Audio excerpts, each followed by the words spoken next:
예루살렘 교회는 오순절 성령 강림으로 세워지게 되었습니다. 그리고 날마다 모이는 수가 더해지는 부흥을 경험하게 되었습니다. 그러나 예루살렘 교회는 큰 박해로 인하여 어려움을 당하게 되었습니다. 그런데 그 박해의 계획을 오늘 본문에서 비로소 알게 되는데요. 19절 말씀입니다. 오늘 본문 19절에 보면 그때 스데반의 일로 일어난 환난으로 말미암아라고 본문이 시작되고 있습니다. 스데반의 일이라고 하는 것은 무엇이죠? 사도행전 7장에 나온 스데반의 순교를 말하는 것이죠. 그 순교 이후에 사도행전 8장으로 이어지는데요. 바로 예루살렘 교회가 큰 박해가 있어 사도 외에는 유다와 사마리아 모든 땅으로 흩어지니라 라고 시작합니다. 그러니까 스데반의 순교 이후에 예루살렘 교회가 큰 박해를 받게 된 거예요. 여러분, 이게 쉽게 납득이 되십니까? 오순절날 성령 강림으로 세워진 교회는 누가 세우셨어요? 하나님이 세우신 교회예요. 그런데 그 하나님이 세우신 교회에 그 7명의 봉사자 중 한 사람이 얼마 봉사한 것도 기록되지 않은데 그만 돌에 맞아 순교하는 거예요. 그것뿐만 아니라 이 하나님이 세우신 초대교회가 흩어집니다. 사도 외예라고 하는 말을 통해 사도들은 아마 교회를 지켰던 것 같아요. 그리고 성도들이 다 흩어집니다. 그러니까 오늘 우리로 말하면 이런 얘기가 되는 거예요. 성북중앙교회에 큰 환난이 있어 목사와 장로님들 외에는 성도들이 다 흩어졌더라, 이렇게 이야기가 되는 거예요. 여러분, 이 얘기가 쉽게 납득이 되십니까? 예루살렘 교회가 하나님께서 세우신 교회고요.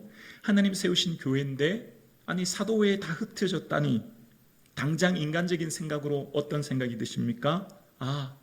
우리 교회는 이제 끝났다. 우리 교회는 이제 사라질 거야. 우리 교회는 더 이상 존립할 수 없을 것이다 라고 하는 두려움. 그리고 왜죠, 하나님? 왜 우리 교회가, 하나님 세우신 초대교회인 이 예루살렘 교회가 어려움을 당해야 되고 왜 모든 교회가 부흥하고 성장을 멈추고 흩어져야 됩니까? 라고 하는 원망이 들었을 거예요. 그 예루살렘 교회의 큰 박해로 모든 성도들이 흩어졌는데요. 그 흩어짐에는 하나님의 또 다른 계획이 있음을 오늘 본문을 통해 알게 되어요. 하나님께서 숨겨놓으신 새로운 계획, 먼저 결론적으로 말씀드리면 예루살렘 교회의 박해를 인하여 오늘 바로 안디옥 교회가 생겼다라는 거예요. 그리고 그 안디옥 교회를 복음의 전초 기지로 세우셔서 아시아와 유럽 전체에 복음 증거하는 하나님의 교회로 세우셨다라는 거예요. 자, 그러니까 짧게 보면 사도행전 7장과 8장만 보면 큰 박해, 순교, 그것만 보면 잘 이해가 되지 않습니다. 그런데 사도행전 전체를 놓고 보면 하나님께서 일하시는 방식과 계획을 보게 되는 거죠. 그러니까 오늘 본문을 통해서 안디옥 교회가 세워지는 하나님의 계획을 통해 하나님의 또 다른 계획을 보게 되는 것입니다. 사랑하는 성도님, 우리의 삶과 가정, 교회도 마찬가지라 생각합니다. 도저히 이해되지 않은 일들이 일어나요. 납득되지 않고 쉽게 받아들여지지 않습니다. 뿐만 아니라 그런 일들 앞에서 우리는 원망하고 불평하는 것이 당연한 어쩌면 우리의 모습인 것을 보게 되어요. 그런데 이 사도행전과 서신서를 읽어보면 하나님이 일하시는 방식을 우리는 보게 되어져요. 여러분, 사도 바울이 빌립보 가봉에 갇히잖아요. 그때 사도 바울이요, 많은 빌립보 성도들이 수군거리는 거예요. 아니, 복음을 저렇게 열심히 전하는 사도 바울이 감옥에 갇히다니 이제 복음이 더 이상 전파가 멈춰지겠구나 걱정하는 거예요. 그렇게 걱정하는 빌립보 교회를 향해 뭐라고 편지를 씁니까? 형제들아, 내가 당한 일이 도리어 복음 전파의 진전이 되는 줄을 너희가 알기를 원하노라. 도리어 복음 전파의 진전이 된다는 거예요. 사도 바울이 지금 어디 있는데요? 감옥에 갇혀 있는데요. 그런데 그것이 오히려 복음 전파의 진전이라는 거예요. 그러면서 사도 바울이 계속해서 뭐라고 말하냐면 나의 매임으로 그리스도 안에서 모든 시위대안과 그 밖에 모든 사람에게 나타났나니 라고 이야기합니다. 이게 지금 무슨 말이냐면 로마 황제의 근위대 시위대가 바울의 투옥을 지키게 되었고 그 투옥을 지키는 시위대에게 사도 바울이 복음을 전가하게 되었다는 거예요. 그리고 이 빌립보서 4장 마지막에 안부 편지를 할 때 너희에게 문안하되 가이사의 집사람 중에 몇 사람이니라 라고 이야기합니다. 그 가이사의 집사람을 이 로마 시위대라고 학자들은 이야기합니다. 그러니까 지금 사도 바울이 감옥에 gat혔어요. 초대교회 성도들이 뭐라고 생각하죠? 이제 사도 바울이 감옥에 갇혔으니 더 이상 복음이 전파되지 않을 거다 걱정했죠. 근데 사도 바울은 다른 눈으로 보는 거예요. 다른 시야로 보는 거예요. 도리어 복음 전파의 진전이 된다고 말하고 사도 바울이 구체적인 예를 들어 설명하기 시작합니다. 사랑하는 성도님, 사도 바울은 언제나 자신의 삶에 일어난 역경을 통해 하나님이 일하시는 것을 보기 시작하는 거예요. 사도 바울은 그 삶에 일어난 그 일, 그것만으로 평가하거나 그것만으로 나의 삶이 낙심하지 않고요. 그거 넘어 일하실 하나님의 은혜를 기대하는 거예요. 여러분 기억나십니까? 사도 바울이 사도행전 이후에도 보면 16장에 귀신 들린 여종을 고쳤더니 사도 바울의 감옥에 갇히지 않습니까? 옷을 벗기고 매를 맞기 시작합니다.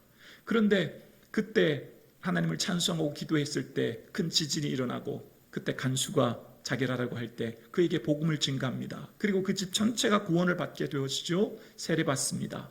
어떻게 그 일이 일어났게 되었습니까? 사도 바울이 감옥에 갇혔을 때 절망했습니까? 하나님 왜 이러십니까? 낙심했습니까? 오히려 찬송했습니다. 하나님이 일하실 것을 바라보기 때문이에요. 그리고 상상하지도 못한 일이 일어납니다. 로마의 관수에게 복음이 증거되는 거예요. 그러니까 말씀을 통해서 끊임없이 드러나는 게 뭘까요? 하나님의 일하심을 믿음의 눈으로 바라보며 살라는 거예요. 사랑하는 성도님, 내가 당한 일이 도리어 복음 전파의 진전이 되는 줄 아노라. 이 사도 바울의 고백이 오늘 저와 여러분의 고백 되어질 수 있기를 간절히 축원합니다. 이 말씀을 믿을 수 있기를 소원합니다. 여러분의 삶 가운데 일어나는 그 일들로 통하여 지금 당장 다 이해되지 않고 받아들여지지 않아도 도리어의 은혜를 품을 수 있기를 원해요. 도리어 복음 전파의 증거가 된다고 하는 것을 바라볼 수 있기를 원합니다. 사랑하는 성도님들의 삶이 지치고 힘들고 어려울 때, 정말 내가 말할 수 없는 탄식과 근심 가운데 거할 때, 어느 누구에게도 말하지 못하는 슬픔 가운데 거할 때, 그것 때문에 낙심하고 주저앉아 있지 마시고 예수님 바라보시고 예수님 의지하시고 예수님 생각하시는 저와 여러분 되기를 예수 그리스도 이름으로 간절히 축원합니다. 아멘이시죠? 꼭 기억하셨으면 좋겠습니다. 고난을 지나온 분도 그렇고 또 앞으로의 여생 가운데 인생의 여정 가운데 우리 앞에 어떤 고난이 닥칠지 몰라요. 그러나 어떤 고난이 닥쳐와도 어떤 어려움이 온다고 해도 이 믿음 붙들 수 있기를 원합니다. 환난이나 곤고나 기근이나 적신이나 어떤 어려움이 와도 이 믿음 안에 서 있을 수 있기를 소원합니다. 그랬더니 19절에 계속 보면요, 환난으로 말미암아 어떤 일이 일어났냐면 흩어진 자들이라고 이야기합니다. 예루살렘에서 이제 흩어진 사람들을 말하죠. 베니게와 구브로와 안디옥까지 이르러 유대인에게만 말씀을 전하는데 라고 이야기합니다. 환난으로 말미암아 흩어진 자들, 그들은 복음을 전해요. 환난의 때는요, 사명을 붙들 때라는 거예요. 환난을 만났을 때 환난을 이길 수 있는 힘은 사명을 붙드는 거라는 거예요. 오직 성령이 임재하신 이유가 뭐예요? 사도행전 1장에 성령이 임재하시면 권능을 받는 이유가 땅끝까지 복음 전하게 하심이거든요. 그것을 초대교회 성도들은 잘 알고 있었거든요. 그래서 베니게, 팔레스타인 해안지대 지대고요. 구브로는 키프로스라고 하는 섬이에요. 그리고 안디옥, 터키가 있는 그 땅까지 복음을 전하게 되었다는 거예요. 그들은 예루살렘 교회 박해로 인하여서 신앙을 포기하거나 낙심하며 원망하며 주저앉아 있는 것이 아니고요. 그들에게 있는 사명을 붙드는 거예요. 성령이 임재하였고 그들이 해야 될 마땅한 일이 복음 증거임을 알았고 그 복음 증거를 붙드는 자들이었습니다. 인생에 환난이 올 때 우리가 기억해야 될 것 한 가지가 있습니다. 바로 사명을 붙드는 거예요. 내게 주신 사명, 하나님께서 나를 우연히 그곳에 보내신 것이 아니라 하나님의 분명한 계획과 목적이 있음을 믿고 내가 지금 살아가고 있는 그 삶의 자리를 튼튼하게 지켜내는 것, 그러니까 하나님께서 보내신 그 이유를 분명히 깨닫고 그 사명을 붙들 때 승리한다는 거죠. 그리고 20절에 보면 그 중에 구브로와 구레네 및 몇 사람이 안디옥에 이르러 헬라인에게도 말하여 주 예수를 전파하니라고 이야기합니다. 구브로, 아까 얘기했던 키프로스 지중해 섬을 말합니다. 구레네라고 하는 것은 아프리카 지역인데요, 오늘날로 말하면 리비아 지역을 말합니다. 그러니까 제법 먼 곳까지 예루살렘 초대교회 성도들이 흩어졌던 것을 알 수 있어요. 근데 그 사람들이 어디에 갔냐면 안디옥에 있어도 헬라인에게도 이번에는 복음을 전하기 시작합니다. 헬라어가 편한 그때 당시 공통어였던 헬라를 통해 헬라인에게 복음을 전가하게 되었고, 유대인에게만 전했을 때는 그들이 이 복음이 유대인에게만 주셨다 생각해서 유대인에게만 복음을 주셨을 때는 부흥의 역사가 없었는데 헬라인에게 복음을 전했더니 놀라운 폭발적인 부흥이 일어나는 거예요. 21절에 보면 주의 손이 그들과 함께 하심에 수많은 사람들이 믿고 주께 돌아오더라 라고 기록되어 있습니다. 오늘 본문에 보면 믿고 주께 어떻게 했다고요? 돌아오더라. 여러분, 복음을 듣는 사람들이 주께 돌아오게 만듭니다. 사도행전 26장에도 보면요, 어둠에서 빛으로 사단의 권세에서 하나님께로 돌아오게 하고 라고 이야기합니다. 복음을 듣는 사람들은 하나님께 돌아오게 되어요. 여러분, 참된 회복은 어디 있는지 아세요? 인생의 참된 회복은 하나님께 돌아올 때 이루어지는 거예요. 인생이 왜 공허해지는지 아세요? 하나님을 떠나 있기 때문이에요. 하나님과 거리가 멀면 멀수록 그 마음의 공허함이 커지기 시작합니다. 하나님과 거리가 가까워지면 가까울수록 하나님께 돌아오면 우리의 영이 새롭게 되는 것입니다. 나를 떠나서는 너희가 아무것도 할 수 없다고 예수님 말씀하셨던 것처럼 복음은요, 주님께 돌아오게 하는 거예요. 주께 돌아오게 하였고, 자, 이제 그럴 때 이 안디옥 교회가 막 부흥하기 시작합니다. 성장하기 시작하는 거예요. 그랬더니 예루살렘 교회가 이제 바나바를 안디옥 교회로 파송하기 시작합니다. 그랬더니 이 바나바가 어떤 설교를 하냐면 23절 보시면요, 이런 내용이 기록되어 있죠. 그가 이르러 하나님의 은혜를 보고 기뻐하여 모든 사람에게 굳건한 마음으로 주와 함께 머물러 있으라 권하니. 사도 바울의 메시지는요, 굳건한 마음으로, 첫 번째 굳건한 마음이라는 거예요. 원어를 의미를 충실히 살펴보면 확고하게 마음을 정하라는 거예요. 마음을 분명하게 정하라는 거예요. 내가 예수 그리스도 위해 살기로 마음을 분명하게 정하는 꼭 삶을 결단하는 삶을 살라라고 이야기하면서 주와 함께 머물러 있으라라고 설교합니다.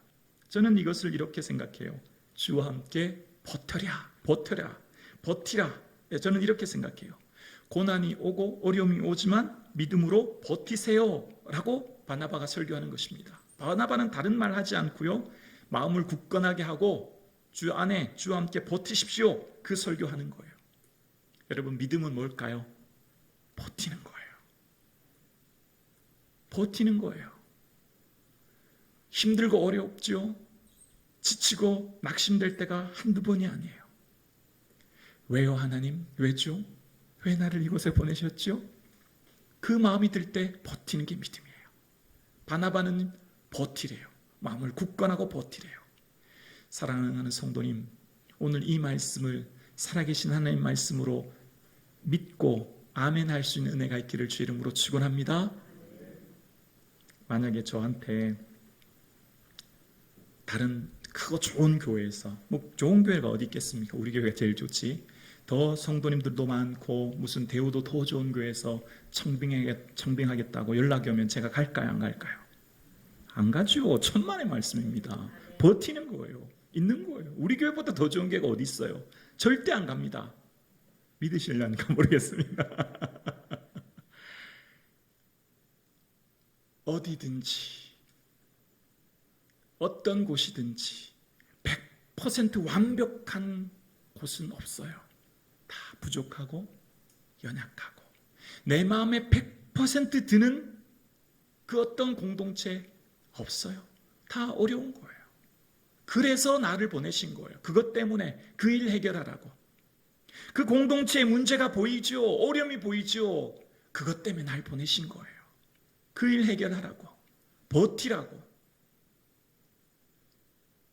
많고 많은 남편 중에 이 남편 만나게 하신 것도 나 때문에 맡기신 거예요. 많고 많은 교회 중에 나에게 이 교회의 직분을 주신 것도 그 교회를 버티라고, 해결하라고 보내신 거예요. 그 많은 직장 중에 그 직장 보내신 것도 버티라고 보내신 거예요. 왜요?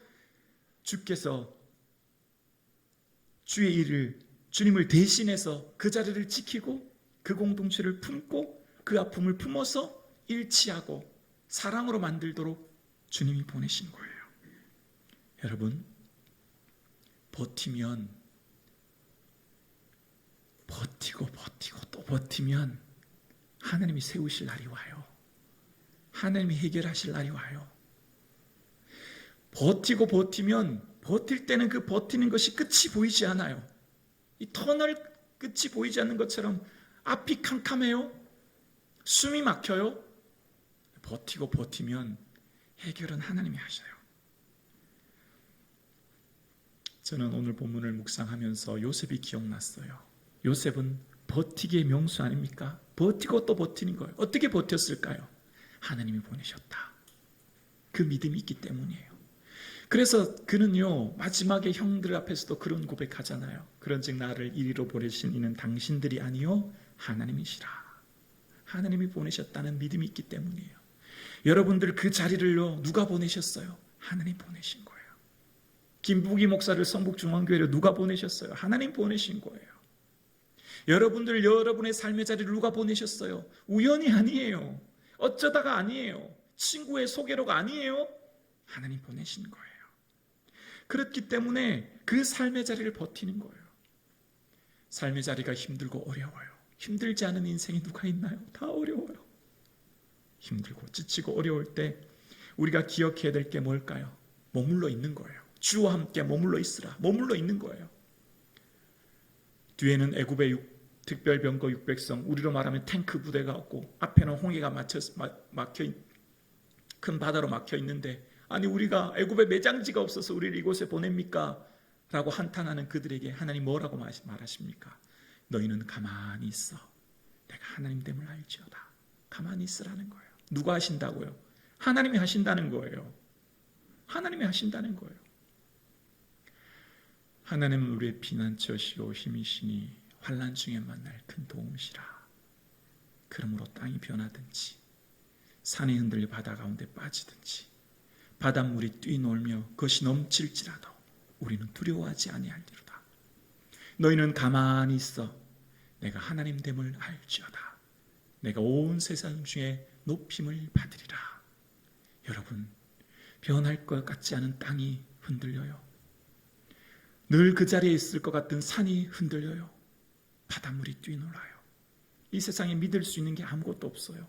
내가 그토록 의지했던 그 사람도, 내가 그토록 의지하고 믿었던 그 환경도 다 변하고 흔들려요. 이 세상에 정말 의지하고 믿고 살아갈 사람이, 살아갈 것들이 없음을 우리는 알게 되어요. 그럴 때 어떻게 해야 될까요? 가만히 있는 거예요. 누가 해결해 주실 것을 믿고요. 하나님이 해결해 주실 것을 믿고 가만히 있는 거예요. 머물러 있는 거예요. 버티는 거예요. 어떻게 버티죠? 혼자는 절대 버틸 수 없어요. 주와 함께 머물러 있으라. 예수님 지금 우리와 함께 하고 계세요. 예수님 우리와 함께 이 자리에, 예수님 우리가 걸어가는 그 길 속에 그 모든 삶에 함께 동행하고 계세요. 예수님 바라보고 이겨낼 수 있기를 주의 이름으로 축원합니다. 너희를 부르신 이는 미쁘시니 그가 또한 이루시리라.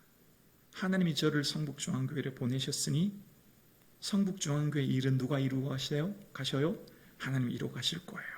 저는 뭐만 하면 돼요? 머물러 있으면 돼요. 어떻게 머물러 있어야 돼요? 하나님, 주의 하실 일을 기대합니다. 소망합니다. 바라봅니다. 그리고 주 앞에 머물러 있는 거예요. 주 앞에 머물러 있는 게 뭐예요? 기도잖아요. 기도잖아요. 만군의 여호와께서 말씀하시되 이는 힘으로 되지 아니하며 능력으로 되지 아니하고 오직 나의 영으로 되느니라. 하나님, 저는 무능해요. 저는 어리석어요. 저는 할 수 없어요.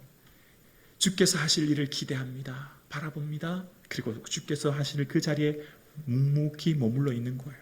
단 목사의 개인적인 사리 사욕만 챙기지 않는다면, 목사의 개인적인 욕심만 생각하지 않는다면, 목사의 개인적인 영광만 생각하지 않는다면, 그 중심의 동기가, 그 중심의 이유가 오직 예수님의 기쁨이요 오직 예수님의 영광만을 품는다면, 그리고 주님 말씀하신 그 자리에 머물러 있는다면 저는 주께서 놀라운 일을 이루실 줄로 믿습니다.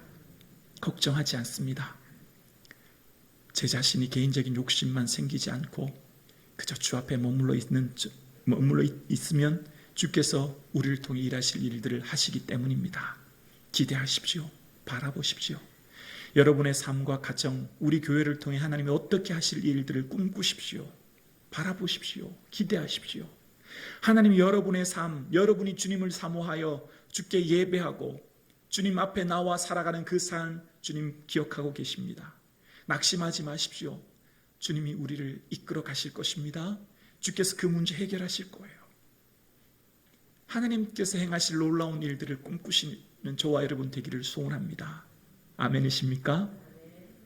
바라보십시오. 저는 지금 당장 조금 어려운 일이 있을 수 있고 지금 당장 문제가 생길 수 있다 생각해요. 그것이 교회든 교회 공동체든 가정이든 개인이든 말입니다. 마치 예루살렘 교회 큰 박해처럼 어려움이 있을 수 있지만 하나님의 능하신 손 아래 겸손하라. 때가 되면 너희를 높이시리라. 분명히 하나님께서 우리를 높이실 날이 와요. 분명히 하나님 우리를 들어 쓰실 날이 와요. 분명히 하나님 나와 함께하여 놀라운 역사를 나타낼 그때를 바라볼 수 있기를 원합니다. 선을 행하되 낙심하지 말지니 포기하지 아니하면 때가 이름에 거두리로다. 하나님의 때에 일하시는 거예요. 지금 내 때가 내 때 내 방법으로 되지 않는다고 두려워하지 마세요. 걱정하지 마세요. 때가 되면 이루어지시는 거예요. 그래서 우리는 해야 될 게 뭐예요? 낙심하지 말고 포기하지 마는 거예요. 낙심하지 않고 포기하지 않으면 때가 이름에 주께서 일하심을 보게 되는 거예요.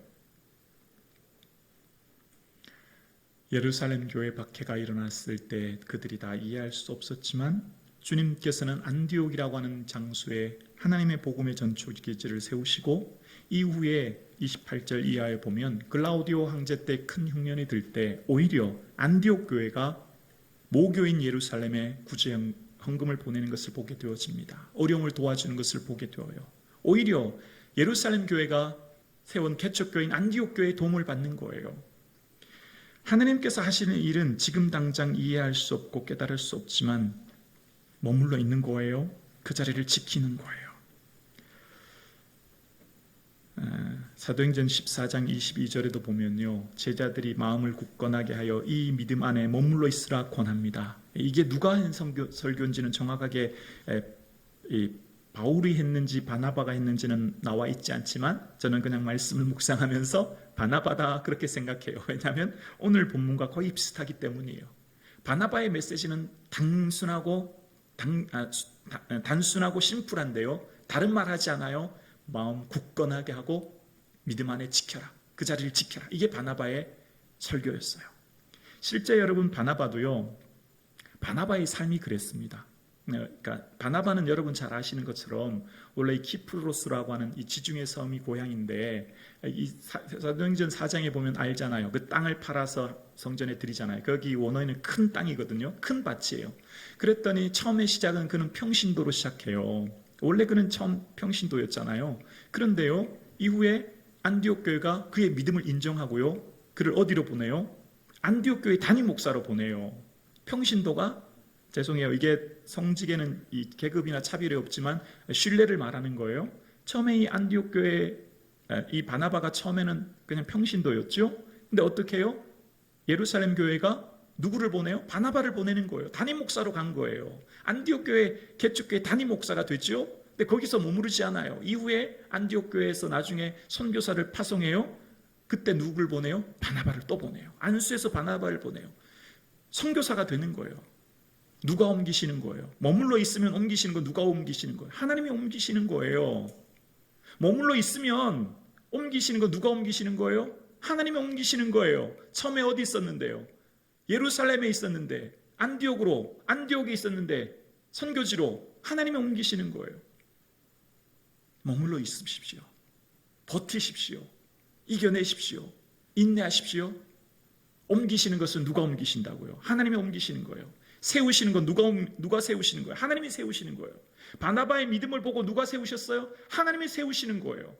세우시는 건 하나님이 세우시는 거예요. 그래서 하나님의 능하신 손 안에 겸손하면요, 때가 되면 주를 높이실 것입니다. 사랑하는 성도님, 우리의 삶 가운데 하나님께서 함께 하심을 믿고 나아갈 때 주께서 일하심을 보게 되어요. 그리고요, 이후에 비로소 성도들이, 많은 사람들이, 예수 믿지 않은 사람들이 뭐라고 말하죠? 그리스도인이라고 말해요. 많은 사람들이 초대교회, 유대교의 한 분파로 알았고, 사람들이 다 그냥 유대교에 속한 것으로 알았던 그들에게 그리스도인이라는 표현을 쓰게 되어지는 겁니다. 구별된 삶을 살게 되었던 것이죠. 그들의 삶이 버텼더니, 주와 함께 머물렀더니, 그것이 바로 그들에게 삶의 구별된 삶으로 드러나게 되었고, 그것이 비로소 많은 사람들에게 그리스도인이라고 하는 구별된 새로운 명칭을 얻게 되었던 거죠. 믿음 안에 버티고 인내했던 그들을 통하여 하나님의 영광이 드러난 거예요. 뿐만 아니라 지금 오늘 본문이 이 뒤쪽에 보면 글라우디오 황제식이라는 걸 알 수 있죠. 이 글라우디오 황제가 본격적으로 본인을 신격화하거든요. 황제 숭배 사상이 드러나요. 그리고 이 뒤로부터 누가 등장하냐면 네로 황제가 등장하거든요. 이 네로 황제의 독살로 이 글라우디오 황제가 죽고, 그 다음 네로가 통치하기 시작합니다. 그래서 본격적으로 교회 박해가 시작되기 시작하는 겁니다. 그러니까 주와 함께 머물라, 이 표현은 이제 앞으로 올 닥칠 환난을 바라보고 또한 바나바가 선포한 말씀인 것으로 보여져요. 그러니까 예수 믿는다라고 하는 것은요, 또한 고난이 동반되어지는 거예요. 그때 당시 초대교회 이제 주와 함께 머물러 있으라라고 하는 것은요, 믿음은 그들의 삶에 고난이 시작되는 것을 보게 되어집니다. 그래서 하나님 나라에 들어가려면 환난을 겪어야 되리라라고 사도행전 11장 22절에 이어서 이야기하는 것을 보게 되어집니다. 사랑하는 성도님, 믿음은 고난이 동반되는 거예요. 제대로 믿으려면요, 고난이 반드시 뒤따릅니다. 예루살렘 교회가 박해가 왔을 때 믿음을 포기하면요, 삶이 편해요. 그냥 내 원래 다니던 직장, 원래 살던 내 고향 친척 떠나지 않아도 돼요. 그런데 어떻게 되죠? 믿음을 선택하는 순간 고난이 뒤따르는 거예요. 믿음을 선택하는 순간 그곳을 떠나야 되는 거예요. 직장을 잃어버리고 삶의 자리를 잃어버리고 모든 생존의 위협을 당하기 시작하는 겁니다. 제대로 된 믿음은요, 고난이 뒤따르게 되어 있는 거예요. 제대로 된 믿음은요, 주와 함께 동행하려면 같은 마음을 품어야 하고 그 삶 속에 고난이 오게 되는 거예요. 그러니까 주와 함께 머물러 있으라라고 하는 말은요, 믿음 가진 그들의 삶 가운데 글라우디오 황제와 네로 황제의 박해가 올 것을 보며 그들의 삶에 닥칠 그 환난 속에 주와 함께 머물러 있을 것을 말하고 있는 것을 보게 되어집니다. 사랑하는 성도님, 지나온 일주일도 잘 버티셨습니다. 잘 이겨내셨습니다. 주와 함께 잘 여기까지 오셨습니다. 지나온 인생 살아오신다고 애쓰시고 수고하셨습니다. 이제 조금만 더 인내하시고 조금만 더 참으시고 버티셔서 주님과 함께 마지막 믿음의 경주를 해나갈 수 있기를 주의 이름으로 축원합니다. 이렇게 책을 봤더니 이런 내용이 있더라고요. 비행기가 비행할 때 마의 11분이라는 게 있대요. 마의 11분. 이게 무슨 말이냐면 비행 중에 가장 위험한 순간이 이륙할 때, 비행기가 막 공항에서 이륙하기 시작해서 3분, 그리고 비행기가 항로를 마치고 착륙할 때 8분. 그래서 그 두 개를 합치면 11분이죠. 그 11분이 가장 위험한 순간이래요. 항공기 사고의 대부분 74%가 이때 발생한다는 거예요. 그래서 마의 11분이라는 말이 생겼다는 겁니다. 이륙과 착륙할 때 사고가 난다는 거죠. 어쩌면 여러분, 우리 인생도 그렇지 않을까요? 인생이 가장 위험한 시기가 언제일까요? 질풍노도인 청소년기와 청년기 아닐까요? 그때 많은 사람들이 믿음의 자리를 떠납니다. 혼란스럽고 그들의 삶에 올바른 믿음을 갖기란 참으로 어려운 것을 보게 되어집니다. 그런데 꼭 기억해야 될 한 가지가 있습니다. 바로 인생의 노년기입니다. 항공기 사고의 마의 11분의 8분이 3분보다 8분이 거의 3배잖아요. 다 착륙할 때 사고가 난다는 거예요. 우리의 신앙은요, 마지막 믿음의 경주를 완주할 때까지 이 믿음의 긴장을 놓치면 안 돼요. 우리의 믿음이 얼마나 어려운지 몰라요. 그래서 내 형제들아 견고하며 흔들리지 말고 주의 일에 더욱 힘쓰는 자들이더라. 이는 너희 수고가 주 안에서 헛되지 아니함인 줄 알미라. 살다 보면 헛된 것 같아요. 내가 주를 위해 열심히 애쓰고 노력했는데 열매가 없는 것 같아요. 내가 주를 위해 애쓰고 노력했는데요, 내 삶의 환경과 문제가 그대로 있고 하나님의 역사하심을 보지 못하는 것 같은 허무함이 밀려올 때가 많아요. 그런데요, 주의 일에 더욱 힘쓰는 자들이 되라. 이는 너희 수고가 헛되지 아니하는 줄 알미니라. 이 믿음 가질 수 있기를 주의 이름으로 축원합니다. 그래서 우리의 삶의 노년의 삶이 너무나 중요해요. 마지막 끝이 중요한 것입니다. 우리는 새벽에 말씀을 묵상할 때 선지서와 열왕기를 통해 뭘 볼 수 있습니까? 왕들이요, 마지막이 다 틀어져요. 처음에는 열심히 믿음으로 신앙생활 하는데요, 마지막에 다 우상을 섬기거나 자신의 능력을 나타내려고 하다가 무너져요. 실패해요. 보십시오. 왕들의 이야기를 보십시오. 그 수많은 왕들이 처음에는 믿음으로 살다가 마지막에 실패하는 것을 보게 되어요. 믿음은 끝까지, 믿음의 경주를 완주할 때까지 우리의 믿음의 삶을 걸어가야 되는 것이죠. 그래서 사랑하는 성도님, 연세가 드시면 드실 수 있도록 더 조심해야 됩니다. 더 긴장해야 됩니다. 이 믿음의 끈을 놓치지 않기 위해 더 애쓰셔야 합니다. 더 부단히 노력해야 됩니다. 사랑하는 성도님, 삶에 지치고 곤고한 여러분의 삶에 견고하며 흔들리지 않고 주의 일에 힘쓸 수 있기를 원합니다. 그래서 요한계시록 14장 12절에도 보면 성도들의 인내가 여기 있나니 그들은 하나님의 계명과 예수에 대한 믿음을 지키는 자이라 라고 이야기합니다. 우리에게 인내는 바로 예수 믿는 믿음이요, 그 안에 살아가는 삶인 것을 이야기하고 있습니다. 새롭게 시작되는 한 주간 버티고 인내하시고 주 안에 살아가는 그 모든 수고가 헛되지 않음을 기억하여 주님 다시 오시는 그날까지 믿음의 경주를 완주하실 수 있는 사랑하는 성도님들 되실 수 있기를 주의 이름으로 축원합니다.